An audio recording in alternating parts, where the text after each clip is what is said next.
एक नहीं, दो नहीं, लगभग 90,000 सरकारी स्कूल पिछले 10 साल में भारत के भीतर बंद कर दिए गए।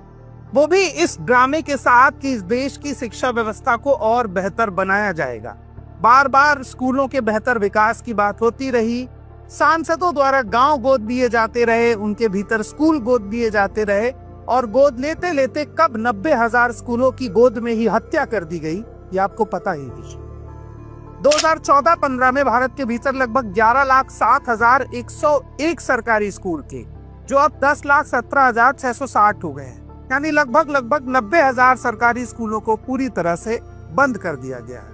इसमें मध्य प्रदेश सबसे आगे है और उत्तर प्रदेश भी उसको बराबर की टक्कर दे रहा है। दोनों प्रदेशों में भारतीय जनता पार्टी की सरकार है, इसलिए विकास की रफ्तार रुक नहीं पा रही है, उसको दौड़ के रोकना पड़ रहा है। मुझे डर है कि अगर इसी रफ्तार से विकास भागता रहा तो ये आंकड़ा जो 90,000 सरकारी स्कूलों तक पहुंचा है, कहीं लाखों में ना तब्दील हो जाए। ये सरकार स्कूल तो बंद कर रही है मगर शराब के ठेके खोलती जा रही है। ये सरकार स्कूल तो बंद कर रही है मगर मंदिर बनाती जा रही है। ये सरकार स्कूल तो बंद कर रही है मगर प्राइवेट स्कूलों को खोलती जा रही है। प्राइवेट स्कूलों की संख्या में लगभग 15% का इजाफा हुआ है। अब सोचिए, जिस देश में लगभग 80 करोड़ परिवार, जैसा सरकार कहती है, गरीबी रेखा से नीचे हैं, तभी उनको अनाज देना पड़ रहा है। और जो आदमी अपने अनाज की व्यवस्था नहीं कर पा रहा है, उसके बच्चे कहाँ पढ़ेंगे?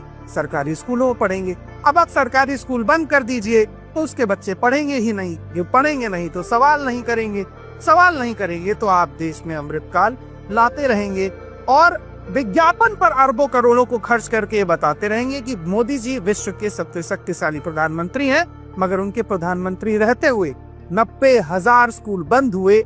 ये उनकी सरकार पर एक कलंक है और एक सवाल है।